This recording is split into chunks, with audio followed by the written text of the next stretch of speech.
Everyone, Jeff Lee here, coming to you from IBC 2017 here in the Canon booth with Yuji Tanaka, who is Display Specialist and Manager, looking at the brand new DP-V2411, or just 2411 for short. Now Yuji, obviously you guys had, Canon's had a lot of great success in all the various monitors you guys are making for what, 3 or 4 years now only? So there's a 2410 and a 2420, so tell us, what else is different about the 2411? How does this position between the two? Yes, the 2420 is our mastering monitor, the HDR mastering monitor.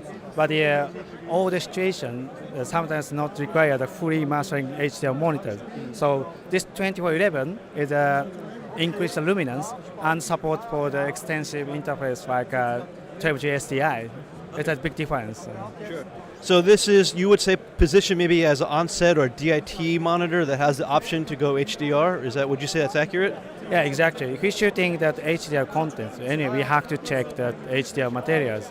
But all the situation we cannot set for the HDR mastering monitor. So this 2411 is used more the lots of areas. Because in the OB track on the onset for filming and somewhere, we can use everywhere. Yeah. Sure. I mean, so the key factor usually with all HDR monitors is always the brightness or the nit value. So this does what, 600 nits, I believe? Exactly. So that this has 600 nit, and also that boost function we can increase to up to 1000. Okay. So obviously, being LCD based, when you go to 1000 nits, you do lose a little bit in the blacks, but just a little bit brighter in the blacks, correct? Yeah, boost mode is slightly increase the lift to the black. But we can see that exactly 1000 nit is. Yeah. And obviously, when you don't have boost mode on, the black mode is what? It's pretty low. It's a 0.005 or. Yeah. With a 600 candela, we keep that 0.005 nits, but the boost mode is slightly lifted. Yeah. Right, of course. That's important. I think that's important to differentiate between HDR monitors. People think it's just brightness. Yeah, it's brightness and also the darkness, the contrast ratio. Exactly. So that we have to keep the care, not only the highlight, but also mid-tone is quite important for the HDR also. Yeah.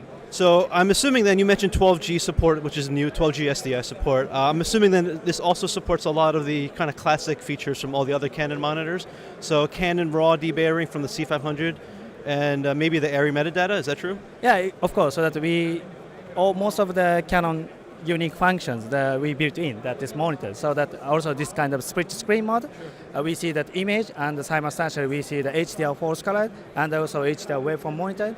All of these good functions are installed to these monitors. Yeah. Right, yeah, and if you look closely, I just noticed that the actual false color scale goes all the way up to 10,000.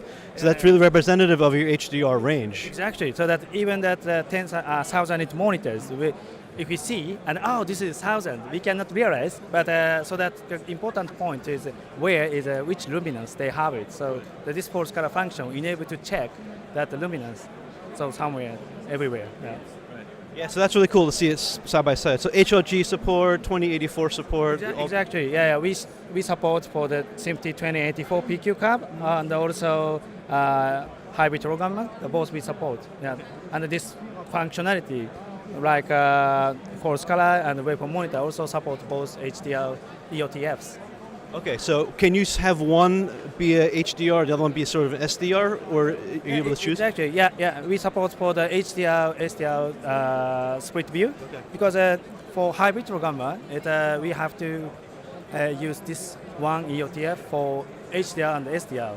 In this case, we have to check how it see for SDR and how it looks like for SDR, so that this split screen mode is quite useful for HLG production. I mean, for me personally, I think this is something that should live on a lot of DIT carts or on set, because it feels like the right tool.